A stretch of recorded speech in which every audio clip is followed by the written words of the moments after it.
आप सभी को मेरा नमस्कार। निब इंस्टीट्यूट पे मैं अनिल आपका बहुत बहुत स्वागत करता हूं और उम्मीद करता हूं कि आप सभी बिल्कुल स्वस्थ होंगे।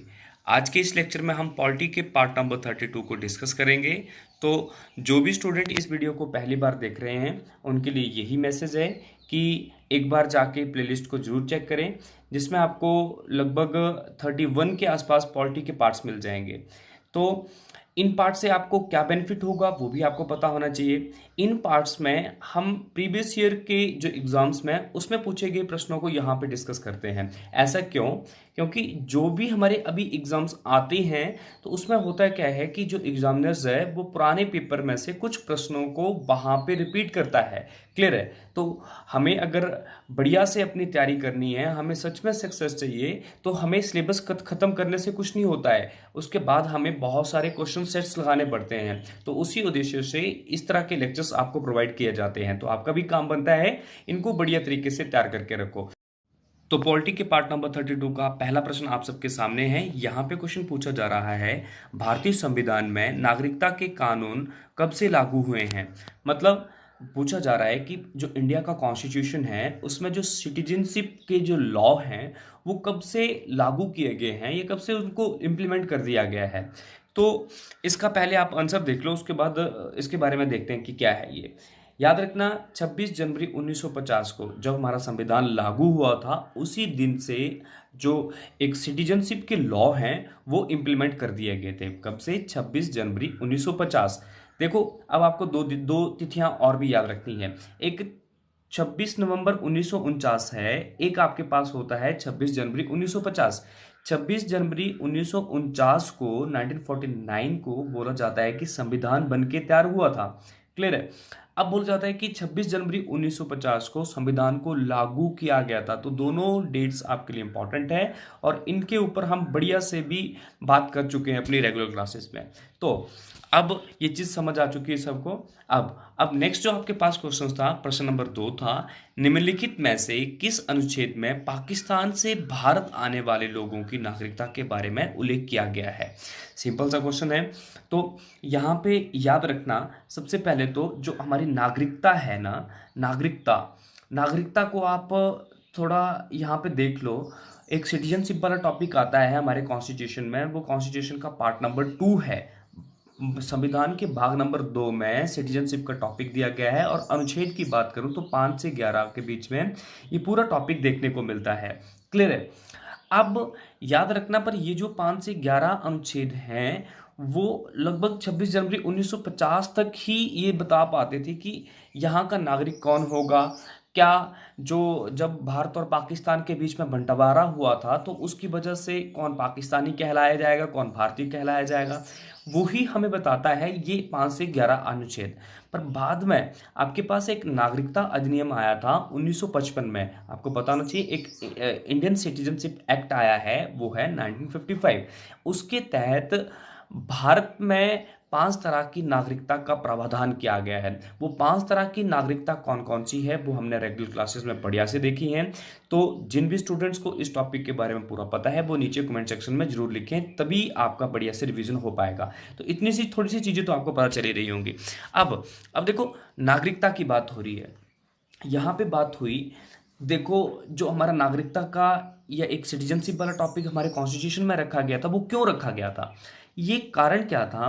बोला जाता है कि अगर मैं भारत के नक्शे की बात करूं तो ये एक रफली इंडिया का मैप है आप सबके सामने।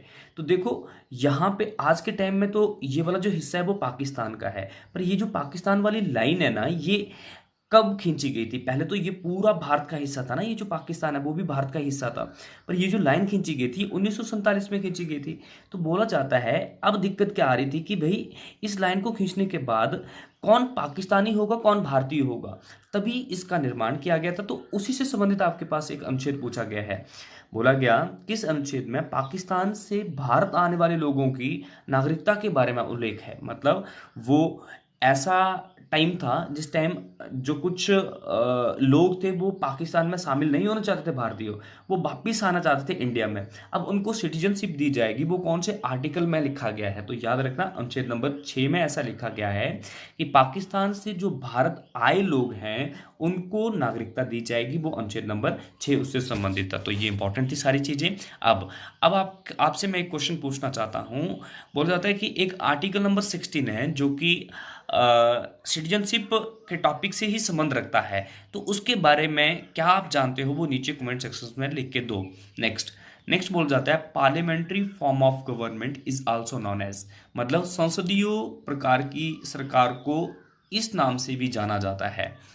देखो संसदीय समझते हो ना, भारत में कौन सा शासन व्यवस्था है, संसदीय शासन व्यवस्था है। संसदीय शासन व्यवस्था में क्या होता है कि प्रेसिडेंट नामात्र का अध्यक्ष होता है, और वास्तविकता क्या होती है कि यहाँ पे जो हेड होता है पूरी स्टेट का या पूरी कंट्री का, वो कौन होता है, प्राइम मिनिस्टर। तो इसी को हम क्या बोलते हैं, पार्लियामेंट्री सिस्टम। तो पार्लियामेंट्री सिस्टम को एक और नाम से जाना जाता है, वो आपके पास है रिस्पॉन्सिबल गवर्नमेंट या फिर जिम्मेदार सरकार। कहानी समझ आ रही है? तो ये आपके पास जो क्वेश्चंस थे एसएससी में पूछे गए थे, और आपका काम बनता है इनको बढ़िया से पढ़ते चलो, तभी हम अपनी लाइफ में सक्सेस ले पाएंगे। नेक्स्ट प्रश्न नंबर 4 था, संसद के संयुक्त सत्र में किसी विधेयक पर निर्णायक मत डालने का अधिकार किसके पास होता है। सिंपल सी बात हो रही है, यहाँ पे बात हो रही है ज्वाइंट सेशन की। ज्वाइंट सेशन के बारे में हर कोई जानता है। बोल जाता है ज्वाइंट सेशन प्रेसिडेंट के द्वारा बुलाया जाता है, और इसकी अध्यक्षता कौन करता है, लोकसभा का स्पीकर। कौन करता है, लोकसभा का स्पीकर। तो इस क्वेश्चन का आंसर देख लो, फिर आगे बात करते हैं। तो इसका जो आंसर है वो ऑप्शन नंबर सी है, लोकसभा का स्पीकर। क्वेश्चन क्या था समझ लो। बोला गया एक ज्वाइंट सेशन होता है। ज्वाइंट सेशन क्यों बुलाया जाता है, जब बोला एक बिल लोकसभा से पास हो जाता है और राज्यसभा में जाके वो फंस जाता है, मतलब 5 से 6 महीने हो चुके हैं और राज्यसभा उसके ऊपर मंजूरी नहीं दे रही है, उस टाइम मुख्य जो हमारे प्रधानमंत्री है वो बोलते हैं प्रेसिडेंट को कि आप ज्वाइंट सेशन बुलाओ। ज्वाइंट सेशन प्रेसिडेंट बुलाता है, क्लियर है। और उसमें क्या होता है, लोकसभा राज्यसभा इकट्ठे बैठते हैं। अब लोकसभा राज्यसभा जब इकट्ठे बैठते हैं तो भैया उस पूरे हाउस को रिप्रेजेंट कौन करेगा, उसका हेड कौन होगा, वो हमेशा लोकसभा स्पीकर होता है। कौन होता है, लोकसभा स्पीकर होता है। ऐसे अगर मैं बात करूं जनरल केसेस में, राज्यसभा जो हाउस है उसके जो चेयरमैन होते हैं वो आपको पता है उपराष्ट्रपति होते हैं। अगर मैं लोकसभा हाउस की बात करूं तो उसके जो चेयरमैन होते हैं या स्पीकर होते हैं वो कौन होते हैं, लोकसभा के स्पीकर। तो अगर ज्वाइंट सेशन की बात होती है तो वहां पे राज्यसभा का स्पीकर नहीं होगा, वहां पे केवल और केवल लोकसभा का स्पीकर ही उसको एड्रेस करेगा। क्लियर है, ये हमारे कॉन्स्टिट्यूशन में लिखा गया है। अब देखो मान लो लोकसभा का स्पीकर ओम बिरला अब लोकसभा और राज्यसभा जब इकट्ठी बिठाई है उसको ये एड्रेस कर रहे हैं और किसी बिल के ऊपर चर्चा हो रही है, और याद रखना ये साधारण बिल पे ही होती है काम। तो बोला जाता है कि जब चर्चा हो रही है इस पूरे बिल पे, तब एक ऐसा टाइम आ जाता है कि लोकसभा और राज्यसभा जो काम कर रही है यहाँ पे, इनका जब लास्ट में फाइनल वोटिंग का टाइम आता है, वोट करने का टाइम आता है, और वोट में ये टाई अप हो जाता है।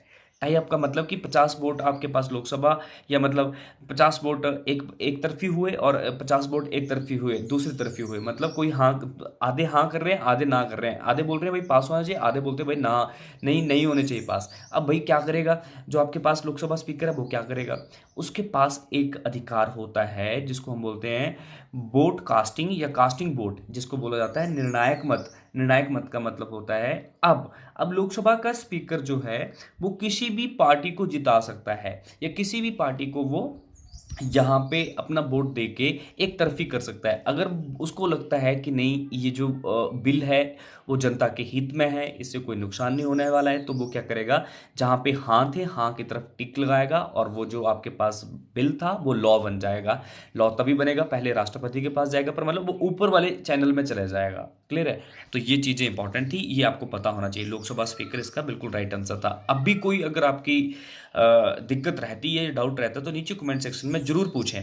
नेक्स्ट, डॉक्टर राजेंद्र प्रसाद को भारत का पहला राष्ट्रपति चुना गया था। हर कोई जानता है इस देश के पहले राष्ट्रपति हैं डॉक्टर राजेंद्र प्रसाद।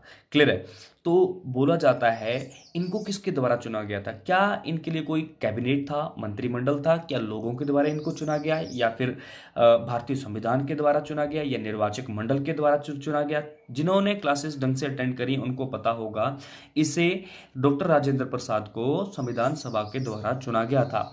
आपको पता है, अगर मैं प्रेसिडेंट की बात करूं डॉक्टर राजेंद्र प्रसाद की, तो बोल जाता है 24 जनवरी 1950 को डिक्लेयर कर दिया था कि जो देश के प्रथम राष्ट्रपति होंगे वो कौन होंगे? डॉक्टर राजेंद्र प्रसाद। पर किसने किया था? उस टाइम तो कॉन्स्टिट्यूशन असेंबली थी ना, हमारी गवर्नमेंट थी, पर वो स्टेबल गवर्नमेंट नहीं थी। वो भी आपके पास एक आपसी सहमति से एक सरकार बनाई गई थी, है ना।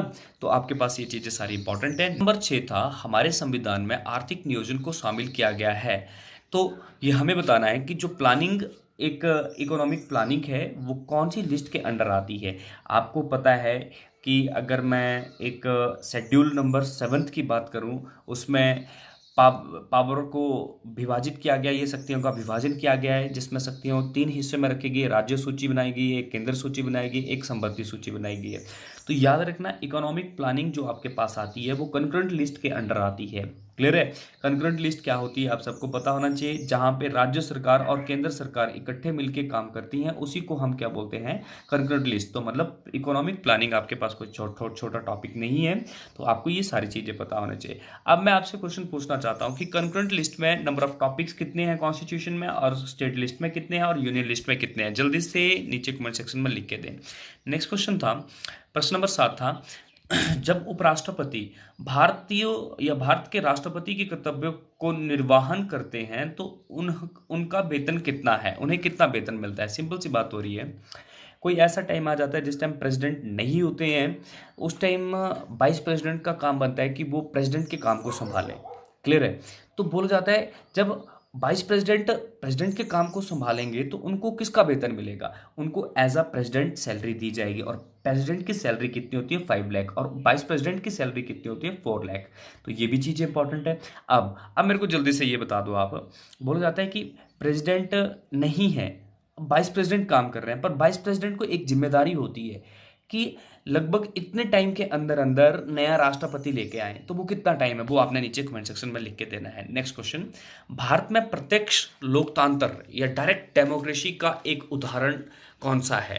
देखो, अगर मैं डायरेक्ट डेमोक्रेसी की बात करूं या प्रत्यक्ष लोकतंत्र की बात करूं, तो इसका मतलब होता है सीधा लोकतंत्र। सीधा लोकतंत्र, सीधा लोकतंत्र किसे बोल जाता है? जहां पे जनता स्वयं कानून बनाए तथा जनता स्वयं कानून को लागू करने वालों को नियुक्त करे, उसे हम बोलते हैं सीधा लोकतंत्र या फिर प्रत्यक्ष लोकतंत्र। मेरी बात समझ आ रही है? तो इसका जो बिल्कुल सही आंसर है वो आपके पास है, वन लाइनर समझ लेना है इसको। पर और ऐसे भी हमने समझ लिया इसको, ग्राम सभा। क्लियर है? जो पंचायतें होती है ना, गांव में जो सभाएं चलती हैं, उसमें डायरेक्ट डेमोक्रेसी देखने को मिलती है। मतलब कि वहाँ के जो आपके पास कानून होंगे वो जनता के द्वारा तय किए जाएंगे, और जो कानून को लागू करने वाले हैं ना, वो भी जनता के द्वारा नियुक्त किए जाएंगे। और याद रखना, अगर कोई कानून का उल्लंघन करते हैं तो उसके लिए क्या पनिशमेंट होनी चाहिए, उसकी क्या जजमेंट होनी चाहिए, उसके लिए भी अधिकारी किसके द्वारा चुना जाएगा?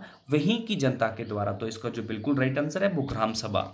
नेक्स्ट क्वेश्चन था, भारत के संविधान में भारत में कल्याणकारी राज्य की स्थापना का उल्लेख किस अनुच्छेद में किया गया है? वेलफेयर स्टेट की बात करी जा रही है। क्लियर है?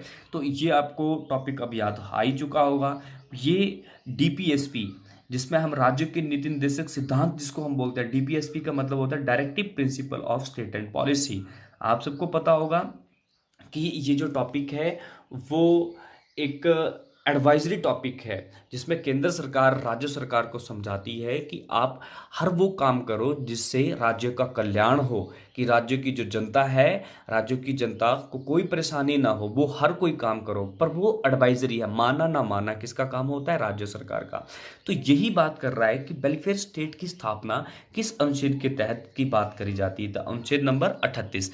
अब मेरे को आपने नीचे कमेंट सेक्शन में लिख के देना है, डीपीएसपी राज्य की नीति निर्देशक सिद्धांत कौन से अनुच्छेद से कौन से अनुच्छेद के बीच में बात करता है, प्लस ये कौन से भाग में दिया गया है हमारे संविधान के। नेक्स्ट, और ये लिया कहां से हमने? है, ये भी मेरे को नीचे कमेंट सेक्शन में लिख के देना। नेक्स्ट क्वेश्चन नंबर 10 था, भारतीय संविधान का कौन सा आर्टिकल मुख्यमंत्री के कर्तव्यों को दर्शाता है? देखो, अगर मैं मुख्यमंत्री की बात करूं, मुख्यमंत्री के कर्तव्य क्या है वो देख लो।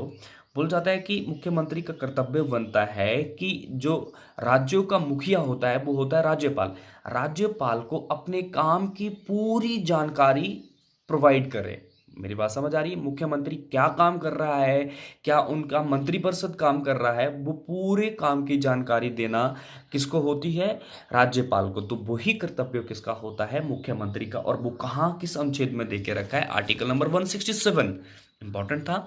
अब मेरे को जल्दी से बता दो, एक आर्टिकल नंबर 165 है ना, वो क्या बताता है?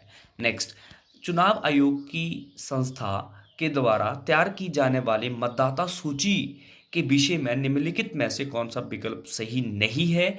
इसका प्रयोग किसके चुनाव में किया जाएगा? ये हमें चुनना है। तो याद रखना, इसका जो बिल्कुल सही आंसर है वो है राज्यों की विधान सभाओं में, या राज्यों की विधान सभा में। तो ये चीज़ इंपॉर्टेंट थी। इस क्वेश्चन को बढ़िया से समझना, बिल्कुल आसान सा क्वेश्चन है। अगर कोई दिक्कत है तो नीचे कमेंट सेक्शन में लिखना। वित्त आयोग का अध्यक्ष अवश्य होना चाहिए। देखो, जो हमारा फाइनेंस कमीशन होता है, आर्टिकल नंबर 280 के तहत चलता है फाइनेंस कमीशन। क्लियर है? तो फाइनेंस कमीशन के जो अध्यक्ष हैं वो भी आपको पता होगा। क्लियर है? वो कौन है वो नीचे आप लिख के दें। अब बोला जाता है कि यहाँ पे हमारा कॉन्स्टिट्यूशन बोलता है कि इसमें जो फाइनेंस कमिश्नर बनेगा उसमें एक क्वालिटी होना चाहिए। वो क्या होना चाहिए? सार्वजनिक मामलों में अनुभव रखने वाला एक व्यक्ति हो। सार्वजनिक, जो आपके पास सार्वजनिक मैटर्स होते हैं या पब्लिक मैटर्स होते हैं, उसमें एक अच्छा एक्सपीरियंस रखने वाला एक पर्सन हो, उसी को यहाँ पे कमिश्नर बनाया जाएगा, फाइनेंस कमिश्नर। नेक्स्ट, भारत के दूसरे मुख्य चुनाव आयुक्त कौन थे? मतलब मुख्य चुनाव आयुक्त का मतलब होता है chief election commissioner of India. तो इंडिया के सेकंड चीफ इलेक्शन कमिश्नर की बात करी जा रही है, वो आपके पास थे केबी के सुंदरम। क्या नाम है? केबी के सुंदरम। और पहले कौन थे वो आपको पता होना चाहिए, सुकुमार सेन। भारत के पहले चीफ इलेक्शन कमिश्नर थे सुकुमार सेन, और नंबर 2 पे कौन थे? केबी के सुंदरम। इस तरह के क्वेश्चन पूछे जाते हैं। नेक्स्ट, अब मेरे को जल्दी से बता दो, पहली महिला चुनाव आयुक्त कौन बने थे? वो नीचे कमेंट सेक्शन में लिख के दें। बोला गया 1956 में राज्यों के पुनर्गठन से कितने राज्यों का निर्माण किया गया था? जब एक आपके पास अधिनियम आया था जिसमें नए राज्यों के बनाने की बात हो रही थी, तो उसके तहत कितने राज्यों का निर्माण किया गया है? तो इनका जो बिल्कुल सही आंसर है, 14 राज्यों और 6 केंद्र शासित प्रदेश बनाए गए हैं। क्या बोला गया? 1956 में राज्य पुनर्गठन से 14 राज्यों और 6 केंद्र शासित प्रदेश का निर्माण किया गया है। क्लियर है? जिसमें हम पढ़ते ना, आम गुना ही मेघ मंतर सी गर्मी, पढ़ा था हमने एक ट्रिक जैसे, उसी की बात हो रही है। तो वो जो 14 राज्य बने थे वो इस तरह से थे, और 6 आपके पास केंद्र शासित प्रदेश बने थे। अब मेरे को जल्दी से कमेंट सेक्शन में लिख के दें कि भारत में टोटल कितने स्टेट्स हैं और कितने यूटीज हैं, और जो यूटीज नए बने हैं ना, उसके लेफ्टिनेंट जनरल लेफ्टिनेंट गवर्नर कौन कौन से, उपराज्यपाल कौन कौन से, वो भी नीचे कमेंट सेक्शन में लिख के दें। नेक्स्ट, क्वेश्चन नंबर 15 था, भारत में खनिजों के मानचित्रण तथा अन्वेषण के लिए कौन सी सरकारी संस्था जिम्मेदार है? Mapping and explorations. एक्सप्लोरेशंस का मतलब होता है अन्वेषण। क्लियर है? तो देखो, होता क्या है, याद रखना, एक आपके पास डिपार्टमेंट है जिसको हम बोलते हैं भारतीय भूवैज्ञानिक सर्वेक्षण, या फिर जियोलॉजिकल सर्वे ऑफ इंडिया। क्या बोल जाता है? Geological survey of India. इसका हेडक्वार्टर कोलकाता में है, जिसकी स्थापना 1851 में की गई थी। ये जो एक सरकारी संस्था है, वो जो खनिज मंत्रालय है उसके अंडर काम करती है। किसके अंडर? खनिज मंत्रालय के अंडर। तो खनिजों का मानचित्रण करना या उनका चित्रण करना, चित्रण करने का मतलब क्या? उसकी मैपिंग करना कि कौन कौन से क्षेत्रों में कितना आपके पास खनिज है, कौन सा खनिज पाया जा रहा है, कौन सा मिनरल्स पाया जा रहा है। तो इन सब की मैपिंग कौन करता है? जियोलॉजिकल सर्वे ऑफ इंडिया, भारतीय भूवैज्ञानिक सर्वेक्षण। नेक्स्ट, सरकारी कर्मचारी की वार्ता एक रणनीति हड़ताल किस श्रेणी में आता है? इंपॉर्टेंट, मोस्ट इंपॉर्टेंट क्वेश्चन है, इसमें हम मिस्टेक कर सकते हैं। देखो, यहाँ पे क्वेश्चंस क्या पूछा जा रहा है वो आप आराम से समझना है इसको, पर मैं आपको बताता हूँ, ये बात हो रही है स्ट्राइक से रिलेटेड। जब भी जो एम्प्लॉयज़ होते हैं अपने, जो भी उनका एक डिपार्टमेंट है, जब वो उससे नाखुश होते हैं, तो जब वो हड़ताल करना चाहते हैं, उनको वो जो अधिकार दिया जाता है, क्या वो मौलिक अधिकार है, क्या वो एक कानूनी अधिकार है, वो कौन सा आपके पास अधिकार है? तो याद रखना, ये क्वेश्चंस आपके पास इंपॉर्टेंट है। बोल जाता है कि जो एक हड़ताल करना है वो एक कानूनी अधिकार है, लीगल राइट है। वो क्या है? Legal right. मतलब याद रखो, हमारा एक जो कॉन्स्टिट्यूशन है, कॉन्स्टिट्यूशन का आर्टिकल नंबर 19 है। 19 हमें स्वतंत्रता का अधिकार देता है। 19 अनुच्छेद हमें क्या बताता है? एक राइट देता है, right to protest. Right to protest मतलब हमारा एक मौलिक अधिकार है विरोध करने का। हम किसी चीज का विरोध कर सकते हैं, पर हड़ताल में बैठना हमारा मौलिक अधिकार नहीं है। मोस्ट इंपॉर्टेंट क्या बोल रहा हूं? राइट टू प्रोटेस्ट, विरोध करना हमारा मौलिक अधिकार है। पर जो हमारा एक हड़ताल स्ट्राइक पे बैठना, वो एक मौलिक अधिकार नहीं है, वो लीगल राइट है। क्लियर है? तभी तो हम कभी भी स्ट्राइक पे अपनी मर्जी से नहीं बैठ सकते हैं। हमें पहले क्या करना पड़ेगा? हमें पहले मैजिस्ट्रेट से परमिशन लेने पड़ेगी, या फिर जो हमारे जो न्यायालय, जो हमारे जो पुलिस डिपार्टमेंट है उससे हमें परमिशन लेने पड़ेगी, डिस्ट्रिक्ट डीसी से या फिर किसी से भी, है ना? तो ये चीज़ें इंपॉर्टेंट है, ये मोस्ट इंपॉर्टेंट था। नेक्स्ट क्वेश्चन, भारत की नागरिकता किसके द्वारा दी जाती है? मोस्ट इंपॉर्टेंट है। अगर मैं भारत की नागरिकता की बात करूं, अभी अभी हमने देखा भाग नंबर 2 के अंडर भारत की नागरिकता का उल्लेख है, जिसमें 5 से 11 अनुच्छेद के बीच में ये नागरिकता का प्रावधान है। पर भारत में जो आपके पास अभी जो नागरिकता अधिनियम है वो है नागरिकता अधिनियम 1955, उसी के तहत नागरिकता दी जाती है। अब आपको ये चीज़ यहाँ पे देखनी है कि ये किस मंत्रालय के अंडर दी जाती है, वो है गृह मंत्रालय। नागरिकता किसके द्वारा दी जाती है? होम मिनिस्ट्री के अंडर दी जाती है। ये भी क्वेश्चन इंपॉर्टेंट है और बहुत बार पेपर में बना हुआ है। तो नेक्स्ट क्वेश्चन आप सबके सामने था, संविधान में राज्यों का अर्थ क्या है? मोस्ट इंपॉर्टेंट क्वेश्चन है, ये कोई छोटे क्वेश्चंस नहीं है। आप सबने देखा ही होगा, हमने एक इनिशियल स्टेज से काम करना स्टार्ट किया है। आज के टाइम में हम एक मॉडरेट लेवल पे पहुंच चुके हैं, मतलब कुछ लॉजिकल क्वेश्चंस देखते हैं। ऐसा नहीं कि जो हर कोई को आंसर कर दे वही क्वेश्चंस हम डिस्कस करते हैं। क्लियर है? तो मतलब यहाँ पे कॉन्स्टिट्यूशन की बात कर जा रही है। कॉन्स्टिट्यूशन में स्टेट जो आपके पास एक टर्म है उसका मीनिंग क्या है? अब मैं आपको एक चीज़ बताना चाहता हूँ, ये एक चीज़ याद करवाना चाहता हूँ। अनुच्छेद नंबर 12 इससे संबंधित है। आर्टिकल नंबर 12 में जो इंडिया है, इंडिया को एज अ स्टेट रखा गया है, प्लस मतलब पूरी स्टेट की जो आपके पास डेफिनेशन है ना, वो आर्टिकल नंबर 12 में दे के रखी है। तो उसके अकॉर्डिंग केंद्र तथा राज्य सरकार भी राज्य है, संसद भी राज्य है, विधानमंडल भी राज्य है। तो उपरोक्त सभी ये आपके पास क्या है? राज्य ही है। आर्टिकल नंबर 12 देखना। नेक्स्ट नेक्स्ट क्वेश्चन था, स्थानीय स्वशासन का जनक किसे माना जाता है? Father of local self governance. स्थानीय स्वशासन, लोकल, क्या बोला गया? Local self governance. तो इसके जो आपके पास फादर हैं वो है लॉर्ड रिपन। देखो, जो स्थानीय स्वशासन है, इसका अभी प्रेजेंट टाइम या वर्तमान में क्या उदाहरण आप ले सकते हो? स्थानीय स्वशासन का मतलब होता है जहां पे आपके पास पंचायतें होती हैं, ब्लॉक सिस्टम होता है, प्लस आपके पास एक जो नगर निगम, नगर पालिका, नगर परिषद, यही आपके पास क्या कहलाता है? स्थानीय स्वशासन। पर स्थानीय स्वशासन की शुरुआत कहाँ से हुई थी? लॉर्ड रिपन, ये वायसराय थे। मतलब पहले की बात करूं 1947 से पहले की, तो भारत अंग्रेजों के अधीन रह के काम करता था। इंडिया पे जो राज करते थे वो कौन थे? ब्रिटिश लोग। ब्रिटिश लोगों के जो इस टाइम हेड थे वो कौन थे? Lord Ripon. और उन्हीं ने सेल्फ गवर्नेंस का टॉपिक स्टार्ट किया था। तो ये मोस्ट इंपॉर्टेंट है। Next next question important, Delhi के केंद्रीय सचिवालय नॉर्थ एंड साउथ ब्लॉक के आर्किटेक्चर कौन है? शिल्पकार कौन है? ये आर्किटेक्चर कौन है? इंपॉर्टेंट क्वेश्चन है। अगर मैं इस क्वेश्चन की बात करूं तो हार्वर्ड बेकर, क्या नाम है? Harvard baker. क्लियर है? तो अब आपको ये चीज देखनी है। बोला जाता है कि जो पार्लियामेंट है, जो संसद भवन है या राष्ट्रपति भवन है, जितने भी मुख्य इमारतें हैं जो हमारे केंद्र में बनाई गई हैं, दिल्ली में बनाई गई हैं, याद रखना वो एडवर्ड या एवर्ड ल्यूटियंस के द्वारा बनाई गई। किसके द्वारा बनाई गई? Edward Lutyens. अगर मैं नॉर्थ और साउथ ब्लॉक की बात करूं, जो हमारा सेक्रेट है उसकी, तो उसकी जो स्थापना है या उसका जो आर्किटेक्चर है, उनमें भी हार्वर्ड बेकर की भी बात होती है और एवर्ड ल्यूटियंस की भी बात होती है। पर इस क्वेश्चन में जब वहां पे दो होते हैं, वहां पे हार्वर्ड बेकर की बात आती है। क्लियर है? तो यहाँ पे वैसे तो ऑप्शन ये बनना चाहिए था, ए और बी, पर याद रखना हार्वर्ड बेकर को आपने यहाँ पे पहली प्रेफरेंस देनी है। और अगर राष्ट्रपति भवन की बात करी जाए तो एवॉर्ड ल्यूटेंट्स। नेक्स्ट, राष्ट्रीय अल्पसंख्यक या फिर नेशनल कमीशन फॉर माइनॉरिटीज आयोग का गठन किस वर्ष किया गया था? पहले तो आपको ये पता होना चाहिए नेशनल कमीशन फॉर माइनॉरिटीज क्या है। माइनॉरिटी से क्या समझते हो आप? माइनॉरिटी वो समुदाय होता है जिसका एक तरह से जिसकी जनसंख्या कम होती है। फॉर एग्जाम्पल अगर मैं भारत की बात करूं, भारत में सबसे ज़्यादा जो जनसंख्या है वो हिंदू धर्म की है। हिंदू धर्म से जो लोग जुड़े हुए हैं उनकी सबसे ज़्यादा यहाँ पे जनसंख्या है।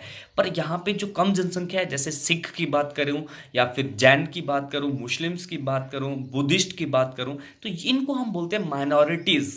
क्लियर है? या माइनॉरिटी रिलीजन्स की बात करी जाती है, तो मतलब जो कम है ना उसी को हम किस में काउंट करते हैं? माइनॉरिटीज। तो यहाँ पे बोला जाता है जो अल्पसंख्यक वर्ग है, अल्पसंख्यक वर्गों के हितों के लिए जो काम करेगा उसको हम बोलते हैं नेशनल कमीशन फॉर माइनॉरिटीज, जिसकी स्थापना कब हुई थी? 1952 में, 1992 में। तो ये चीज़ इंपॉर्टेंट थी। अब तो ये सारे क्वेश्चंस हमने आज डिस्कस करे।